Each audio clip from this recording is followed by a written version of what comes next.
Now let's talk about Jose Rizal. Jose Rizal is the hero in the Philippines who knew very well what we are up against today because he was fighting those very same forces. The network of global corporate control is a big conglomerate that owns and controls many companies on the capital markets and issues the world's paper currencies. 3 mathematicians at the Federal Institute of Technology, Vitali, Glatfelder, and Battiston, proved the existence of the network of global corporate control by looking at who owned the 43,000 companies traded on the world's capital markets. And they found that the same directors were appointed to the boards and that the network of global corporate control had done this to exercise control. Jose Rizal was an exceptionally gifted person. His family was also exceptional. His parents were both well-educated. His father, Francisco Mercado Rizal, studied Latin and philosophy at the College of San Jose in Manila, and his mother, Doña Teodora Alonso Realonda, was educated at the College of Santa Rosa. Jose's brother Paciano, who was 10 years older than Jose, shielded young Jose from the cruel Spanish friars. Young Jose was homeschooled. Paciano helped Jose to study in Europe after Jose had received his Bachelor of Arts at the Ateneo de Manila and his medical degree at the age of 21 from the University of Santo Tomas. Jose Rizal was a polymath. A polymath is defined as a person whose expertise spans a significant number of different subject areas. Such a person is known to draw on complex bodies of knowledge to solve specific problems. We also know from Jose Rizal's diary and his 2 novels that he was psychic. 13 years before he faced the firing squad, Jose Rizal wrote that he dreamt that he almost died. Rizal's biographer Coates wrote, quote, "The prescience of Rizal, in which dreams contributed only a small part, was extraordinary, verging on the psychic.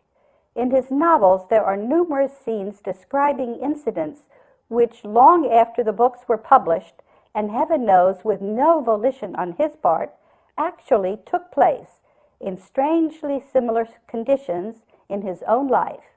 In some cases, the resemblance between the fictional scene and the subsequent actual event is so close that in memory one is apt to confuse the two. I can think of nothing else quite like this in literature." And that's the end of the quote from Coates.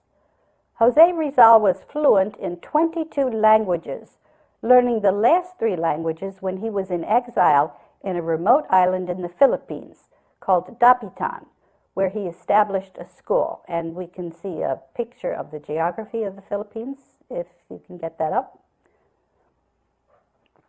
The priests threatened excommunication to any family who allowed their son to continue under Dr. Rizal's lessons.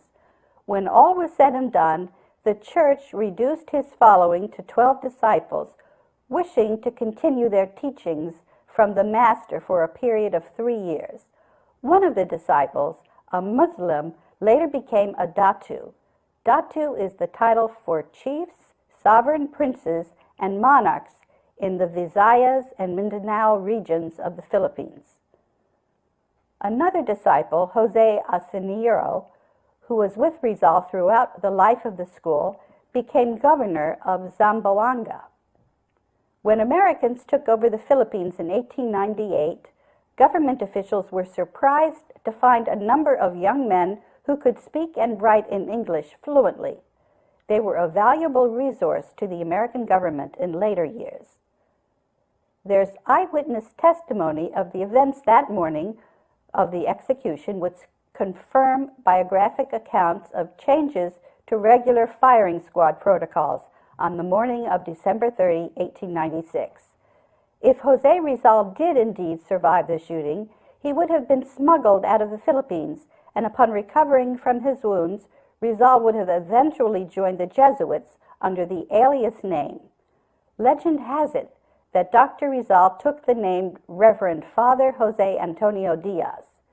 Whether he did indeed survive the firing squad or not, Mike Brakey, who did about 95% of the research for this program, has concluded that Rizal made provisions to carry out a secret operation against both the friars in the short term and the Vatican in the long term. Between 1896 and 1942, it is believed a brilliant Filipino, Reverend Father Jose Antonio Diaz, ascended through the Jesuit ranks. He may have risen to second or third in command of the Jesuits and reported directly to the Black Pope, the Superior General of the Jesuits, Vladimir Ledachowski. After 27 years as the 26th Black Pope, Ledachowski, aged 74, suddenly dies on December 13, 1942. Now the printed records of the Church indicate, due to the chaos of World War II, that there was no Black Pope until September 15, 1946.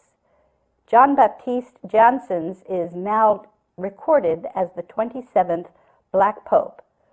The current Black Pope, Adolfo Nicolas, is the 30th Superior General. Adolfo Nicolas is to step down sometime this year. It's unusual that the Black Pope does not continue to serve until his death. During the time of chaos and immediately after World War II, it is alleged that Jose Rizal, under an alias name for 46 years, and he would then be 71 years old, was entrusted with the Vatican's gold. He had also gained access to the bulk of the Japanese and German gold that was taken from the elites around the world in the first half of the 20th century. Jose Rizal put it in a trust fund, had the gold melted down in Singapore, and stamped and drew up legal documents, and got all the leaders at the time, including Eisenhower and Truman, to agree to keep this agreement secret for 50 years, and then prepare the entire world for a financial reset in the early part of the 21st century. If all went as Rizal anticipated, the Vatican bankers would be on the edge of bankruptcy from the gold that had been looted from them. If the gold was not released to the world in a timely manner, mankind might enter another dark age upon financial collapse of the international bankers.